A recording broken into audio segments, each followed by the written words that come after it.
ముఖ్యమంత్రి గారు రావాలి. అయ్యో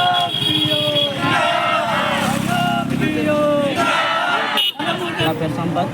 నేను మంచిర్యాల జిల్లా ఐఎఫ్టీ జిల్లా సభ్యుడిని.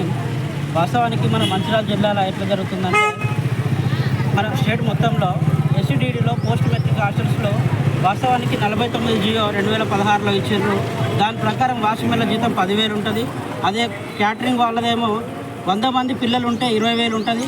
100 మందికి పైగా ఉంటే 25,000 ఉంటుంది. 150 చిల్లర ఉంటే 30,000 ఉంటుంది జీతం. వాస్తవానికి అందులో ఇద్దరు పనిచేసినప్పటికీ 15,000 ఇవ్వాల్సింది, సరే 12,500 ఇవ్వాల్సింది, సరే 20,000 ఉన్న దగ్గర 100 మంది లోపు ఉన్న దగ్గర 20,000 ఇవ్వాల్సింది. వాళ్ళకు 5,000, 3,000, 4,000, 5,000 రూపాయలతో జీతం ఇస్తూ ఉన్నారు క్యాటరింగ్ సెక్షన్లో. అట్లనే నైట్ వాచ్మెన్లకు కానీ డే వాచ్మెన్లకు కానీ ఒక్కొక్క జిల్లాలో ఒక్కొక్క తీరుగా కాంట్రాక్టర్కి ఇష్టం ఉన్నట్టు 4,000, 5,000, 6,000, 7,000 కంటే మించిన వేరే జిల్లాలలో ఇక్కడ ఇస్తలేరు. ఒకటి శానిటేషన్ విషయంలో కూడా అన్ని మున్సిపాలిటీల్లో ఉన్నాయి కాబట్టి 12,000 జీతం వస్తుంది. 12,000 జీతం వచ్చినప్పటికి కూడా యాజ్ పర్ 49 జియో ప్రకారం ఇచ్చినప్పటికి కూడా వాళ్ళకు 4,000, 5,000తో మాత్రమే కాంట్రాక్టర్లు ఇస్తూ ఉన్నారు జీతాలు.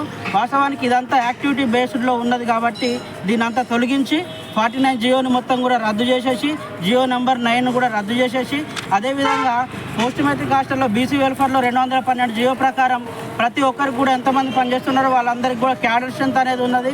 క్యాడర్ స్ట్రెంత్లో ఉంటే 15,600 రూపాయలు జీతం ఉన్నది జియో 60 ప్రకారం.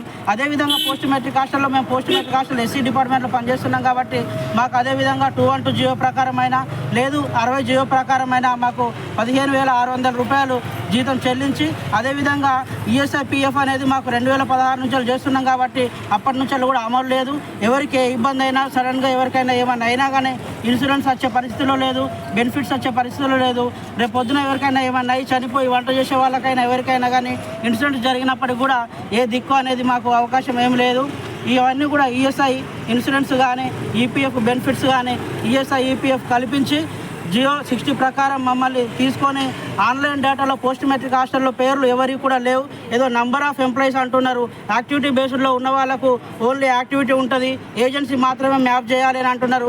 ఏజెన్సీ అనేది పనిచేయదు, ఏజెన్సీ వర్కర్లను మాత్రమే పెట్టుకుంటుంది. కాబట్టి ఏజెన్సీని తీసేసి అది మొత్తం రద్దు చేసి ఎవరైతే పనిచేస్తున్నారో ఏ హాస్టల్లో అయితే పనిచేస్తున్నారో ఆ హాస్టల్లో పనిచేసే వాళ్ళందరినీ కూడా ఒక్కొక్కరిని ఇండివిజువల్గా ఐఎఫ్ఎంఎస్ పోర్టల్లో యాడ్ చేసి యాజ్ పర్ 49 జియో ప్రకారం ఇప్పటికైనా కానీ అదే 49 జియో ప్రకారం ఇంప్లిమెంటేషన్ చేస్తే వాళ్ళకు 15,600 రూపాయలు కాకుండా అదే 10,000 రూపాయలని మీరు ఆన్లైన్లో చేయండి. మీకు మీ ప్రాబ్లం ఏమవుతుంది? అదే 60 ప్రకారం మీరు ఇప్పుడు ఇండివిజువల్గా మీరు గవర్నమెంట్కి పెట్టండి. గవర్నమెంట్ వాళ్ళు ఇస్తూ ఉంటున్నారు, మేము ఫైనాన్స్లో కలిసినాము. ఇక్కడ కమిషనరేట్ నుంచి ఫైల్ పెట్టడానికి ఏం ప్రాబ్లం అవుతుంది? ఉన్న 217 హాస్టల్ రాష్ట్రం మొత్తం మంది ఉన్నాయి. ఒక హాస్టల్కు 6 చొప్పున ఇవ్వండి. ఒక్కొక్క హాస్టల్కి 6 చొప్పున ఇస్తే అన్ని హాస్టల్స్ కూడా బాగుంటాయి. జియో 60 ప్రకారం అందరికి అమలు చేయాలని నేను కోరుకుంటున్నాను. ఐఎఫ్టీయూ జిందాబాద్ జిందాబాద్ జిందాబాద్. ఐఎఫ్టీయూ